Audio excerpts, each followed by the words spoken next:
नमस्कार, स्वागत है आपका हमारे चैनल पर। सुप्रीम कोर्ट से जमीयत उलेमा हिंद को लगा बड़ा झटका। आपको बता दें कि उत्तर प्रदेश में हो रही बुलडोजर की कार्यवाही पर रोक लगाने से सुप्रीम कोर्ट ने किया है मना। और इसी के साथ सुप्रीम कोर्ट ने कहा है कि उत्तर प्रदेश में माफियाओं के विरुद्ध जो कार्यवाही हो रही है वो है बिल्कुल सही। सुप्रीम कोर्ट ने इन चीजों का भी जिक्र किया है कि उत्तर प्रदेश में बुलडोजर की कार्यवाही हुई है नियम अनुसार। तो वहीं दूसरी तरफ जमीयत उलेमा हिंद की वकील दुष्यंत दवे की तरफ से पिक एंड चॉइस वाली जो दी गई थी दलील, उसको भी सही नहीं ठहराया है सुप्रीम कोर्ट ने।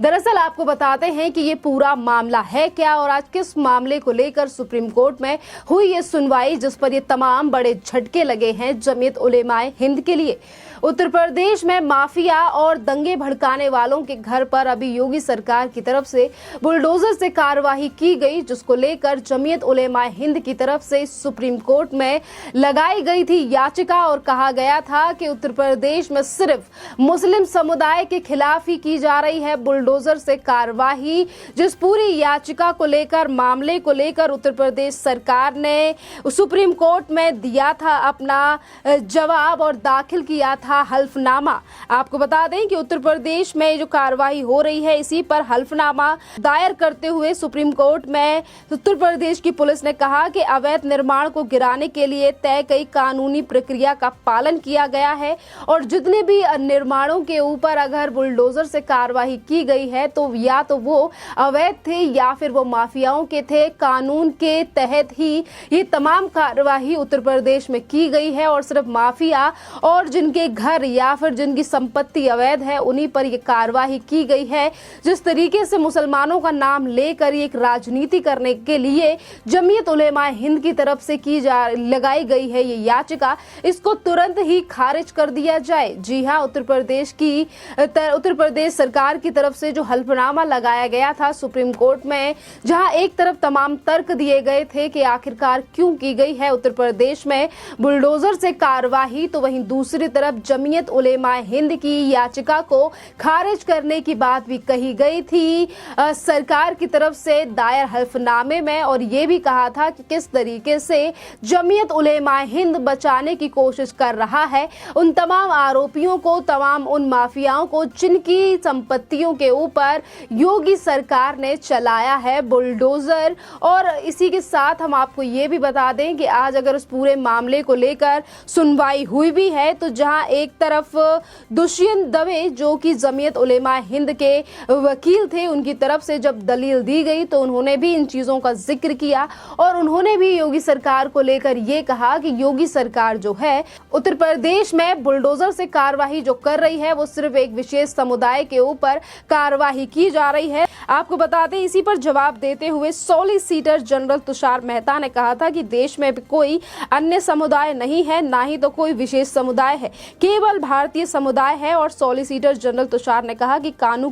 कानूनी कार्यवाही को बेवजह सनसनीखेज ना बनाया जाए। यानी कि जिन चीजों को उत्तर प्रदेश सरकार की तरफ से हल्फनामे में लिखा गया था, जो पर्चा दाखिल किया गया था सुप्रीम कोर्ट में, उन्हीं तमाम चीजों को आज सॉलिसिटर जनरल तुषार मेहता की तरफ से भी रखा गया। और इन तमाम दलीलों को सुनने के बाद ही सुप्रीम कोर्ट ने अंतरिम फैसला देते समय इन चीजों का जिक्र किया है और कहा भी है, जहां एक तरफ सवाल उठाया गया है जमीयत उलेमा हिंद की तरफ से याचिका पर कि ये याचिका जो लगाई गई है और जो दलीलें दी गई हैं वकील दुष्यंत दवे की तरफ से, ये ठीक नहीं है, ये गलत है। तो वहीं दूसरी तरफ अंतरिम फैसला देने के लिए भी सुप्रीम कोर्ट ने साफ मना कर दिया है कि देश में किसी भी राज्य में बुलडोजर से कार्यवाही हो रही है तो उस पर हम रोक नहीं लगाएंगे। इसी के साथ हम आपको ये भी बता दें कि ये जो याचिका डाली गई थी ये 3 राज्यों को महज देखकर लगाई गई थी, एक गुजरात और दूसरा मध्य प्रदेश और तीसरा उत्तर प्रदेश।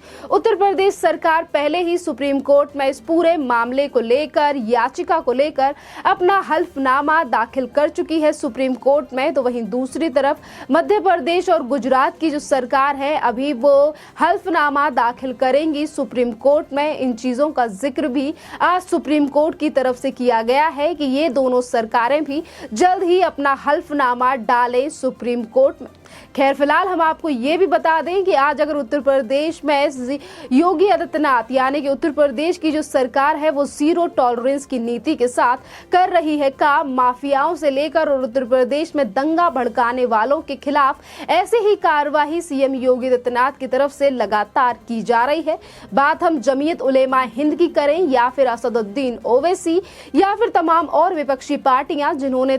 हमेशा ही इस मुद्दे को उत्तर प्रदेश की बुलडोजर की कार्यवाही को लेकर उठाया है और कहा है कि सिर्फ विशेष समुदाय के खिलाफ यानी कि मुस्लिम समुदाय के खिलाफ ही योगी सरकार जो है वो कार्यवाही कर रही है। तो उन तमाम लोगों को आज ये बड़ा झटका लगा है जो कि विशेष समाज के नाम पर वोट बटोरने का काम करते हैं और करते हैं तुष्टीकरण की राजनीति और घेरने का प्रयास करते हैं उत्तर प्रदेश के सीएम योगी आदित्यनाथ को, क्योंकि वो हिंदू समाज से आते हैं और एक वो योगी हैं, इसीलिए उन्हें हमेशा ही विशेष समाज का नाम लेकर घेरने की कोशिश विपक्ष की तरफ से की जाती है। और ऐसी ही कोशिश इस बार की गई जमीयत उलेमा हिंद की तरफ से, जिस तरीके से उनकी तरफ से ये याचिका डाली गई सुप्रीम कोर्ट में, पर इस याचिका के चलते भी बड़ा झटका लगा है जमीयत उलेमा हिंद को। इसके साथ हम ये भी बता दें कि ये पहली बार नहीं है कि बुलडोजर का मामला जो है वो सुप्रीम कोर्ट में पहुंचा हो। सुप्रीम कोर्ट में इससे पहले जो मामला पहुंचा था वो जहांगीरपुरी यानी कि दिल्ली का मामला भी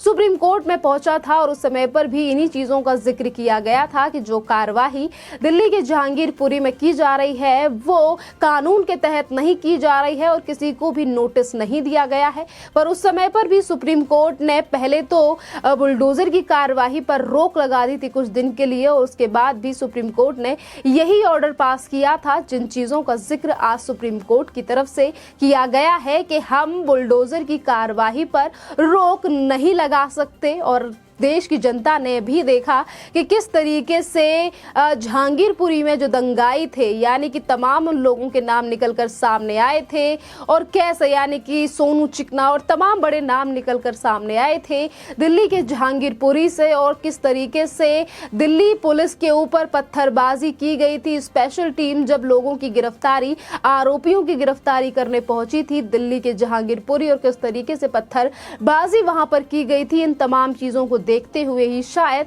आज सुप्रीम कोर्ट की तरफ से ये फैसला लिया गया था। पर उस समय पर भी कपिल सिब्बल से लेकर वृंदा करात किस तरीके से बुलडोजर की कार्रवाई रुकवाने के लिए आगे आए थे ये देश की जनता आज भी नहीं भूली है। वहीं अगर हम बात उत्तर प्रदेश की करें तो सीएम योगी आदित्यनाथ की सरकार को बने हुए अब लगभग 6 साल को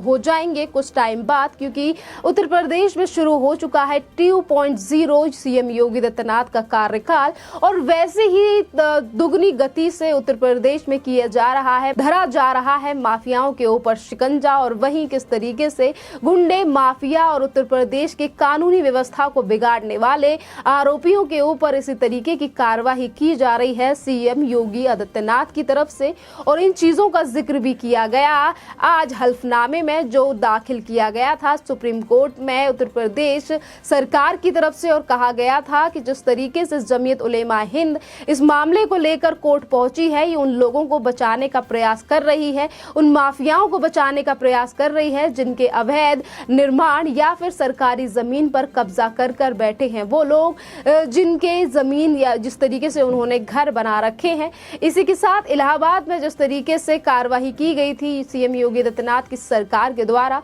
इस पर भी हल्फनामे में इन चीजों का जिक्र किया गया था कि इलाहाबाद कोर्ट में ये पूरा मामला चल रहा है प्रयागराज का, तो उसे सुप्रीम कोर्ट में लाने की कोई जरूरत नहीं है। और वहीं जिस तरीके से याचिका में कहा गया है जमीयत उलेमा हिंद की कि किसी नाबालिग को गिरफ्तार किया गया, ये बात भी सरासर झूठी है। यानी कि उत्तर प्रदेश में बुलडोजर की कार्यवाही को लेकर सीएम योगी आदित्यनाथ की जो सरकार है उसकी तरफ से साफ कहा गया कि उत्तर प्रदेश में बुलडोजर की कार्यवाही सिर्फ माफिया, गुंडों और अराजकता फैलाने वालों के ऊपर की जा रही है। किसी का मजहब देखकर किसी के ऊपर भी कार्रवाई नहीं की गई है। पर जिस तरीके से हमारे देश में तमाम ऐसी पार्टियां हैं जो कि विशेष समुदाय का वोट बटोरने के लिए सबसे आगे खड़ी रहती हैं, चाहे फिर बात हम असदुद्दीन ओवैसी की करें या फिर उत्तर प्रदेश के पूर्व मुख्यमंत्री अखिलेश यादव जो कि आज नेता प्रतिपक्ष भी हैं। जब भी वो बुलडोजर की कार्रवाई को लेकर कोई भी अपने सोशल मीडिया पर ट्वीट लिखते हैं या बयानबाजी करते हैं,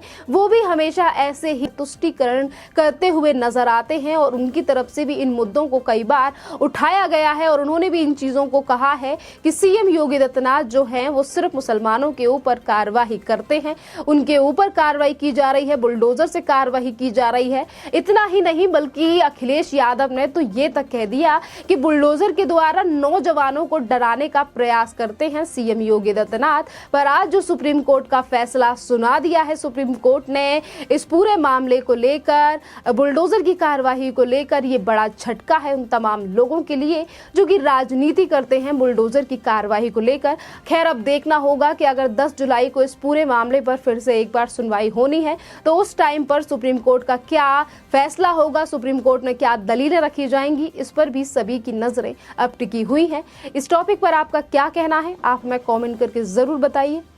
धन्यवाद।